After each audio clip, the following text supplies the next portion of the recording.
সিরাজদি খান press club কার্যালয়ে অপসাংবাদিকতা প্রতিরোধে করণীয় শীর্ষক মতবিনিময় সভা অনুষ্ঠিত হয়েছে। সোমবার ১১ নভেম্বর সকাল ১১টায় সিরাজদি খান প্রেসক্লাবের আয়োজনে এ সভা অনুষ্ঠিত হয়।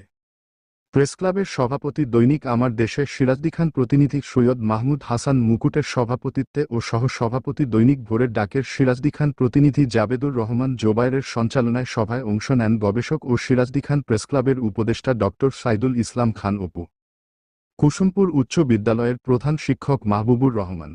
বিক্রমপুর টেলিভিশন জার্নালিস্ট অ্যাসোসিয়েশনের সভাপতি কাজী নজরুল ইসলাম বাবুল, সিরাজদি খান প্রেস ক্লাবের সাবেক সহসভাপতি আসলাম মোল্লা, উপজেলা সমাজসেবা অফিসার সুমন মধু, উপজেলা যুব উন্নয়ন কর্মকর্তা ডলি রানী নাগ, উপজেলা আনসার ও ভিডিপি কর্মকর্তা মরিয়ম আক্তার, বিএনপি নেতা খলিলুর রহমান,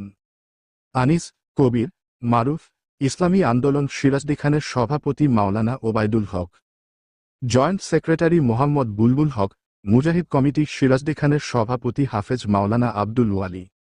যুগ্ম সাধারণ সম্পাদক মোহাম্মদ মাইনুদ্দিন মাসুদ, জামাতে ইসলামী লতবদির সভাপতি মাওলানা মোহাম্মদ মনির হোসেন,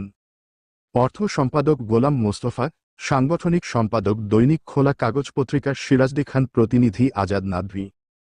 দপ্তর সম্পাদক দৈনিক ভোরের সময় সিরাজদি খান প্রতিনিধি আরিফুর রহমান,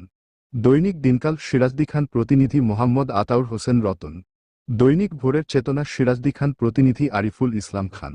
ডিবিসি ক্রাইমস বার্তার সম্পাদক মোহাম্মদ ফয়সাল হাওলাদার, দৈনিক গণমুক্তি সিরাজদি খান প্রতিনিধি আলী আহমেদ চৌধুরী, দৈনিক কালবেলা সিরাজদি খান প্রতিনিধি মোহাম্মদ দিদার হোসেন শুভ, দৈনিক আমার বার্তা সিরাজদি খান প্রতিনিধি আসিফ বাঁধন, দৈনিক স্বাধীন সংবাদ সিরাজদি খান প্রতিনিধি মোহাম্মদ আসলাম, সাবেক সিরাজদি খান প্রেসক্লাবের কার্যকরী সদস্য মেহেদী হাসান, বৈষম্য বিরোধী ছাত্র আন্দোলনের প্রতিনিধি রাতুল হাসান শান্ত, শিহাব আহমেদ, সৌরভ মাঝি, ইয়ামিন শেখ, নাইমুজ্জামান নয়ন, মোহাম্মদ নাইম, রাব্বি, জুয়েল শেখ, চৈতি, জান্নাত, রহিমাসহ আরও অনেকে।